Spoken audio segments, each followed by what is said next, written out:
Well, it's stuff that never gets old about the job. It really is the best portion. And we've been talking about, how to be a good dude, how to be a good candidate, how to be, be a good dude and just put out.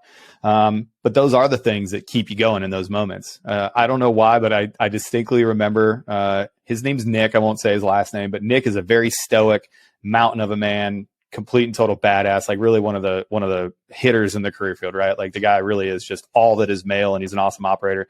We were on a jump in England. We didn't know if it was going to happen. It was one of those nights where we were jumping and it was into the pitch black, and it was into the water, and you're like, okay, well, here we go. So the door opens and you can see right away that it's clear. You can see like it was crappy all day, but that ramp open and you could look out and you could see the water. And I just distinctly remember Nick turning around with this big smile on his face and he goes, "Oh, we're going." It was just like, he was like, "Oh, we're going." And I was just super excited because he was just genuinely excited, like a little kid. And that was, it immediately took me into like, this is fun. The pipeline is fun. And we talk hyperbolically about you're going to have to give your life for this job. And there's a ton of pitfalls, and listen, yeah, it comes with a cost, but man, it's fun. Those sort of things that you never forget. They never get old. Like being with the bros and doing bro stuff, like that stuff does not get old. Well, if the cost exceeded, the payment, none of us would do it. So like it's difficult to explain like the sacrifices and all the other stuff that everybody tends to focus on, and especially kids these days and our culture and victimhood. And right. No, we're done with that. We're being positive. No, but still continue. The payoff on the other side of the brotherhood, the friends, the experiences that you can't buy. You can't buy those experiences. And, like I have a buddy coming over to the house, tonight. He's in town.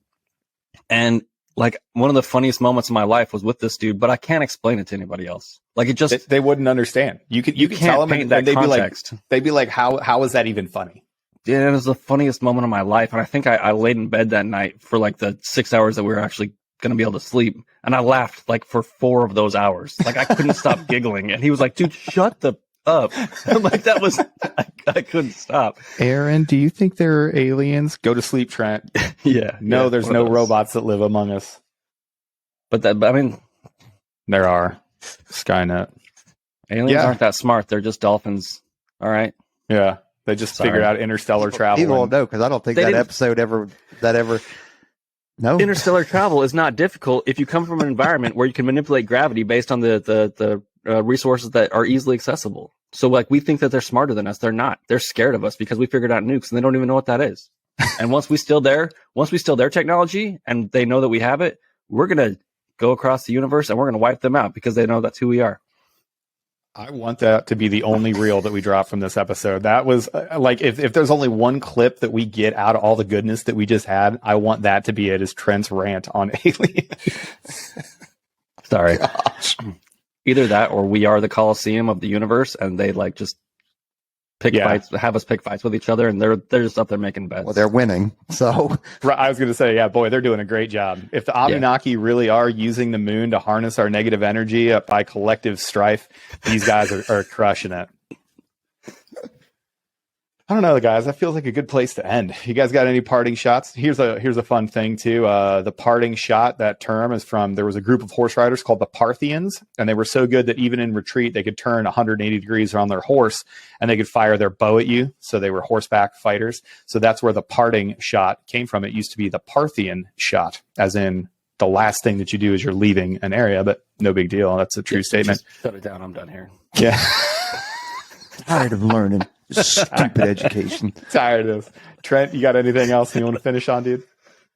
No. Be yourself. Have a good time. Focus. Whatever. Be honest. Be honest and patient. Like that's always my biggest advice to folks out there. Be honest and patient. And in the beginning, it's all about you. So you got to be honest and patient with yourself. Yeah. Peaches, what you got? Be authentic. Remember that you're representing your community. You're representing your family. You're representing yourself.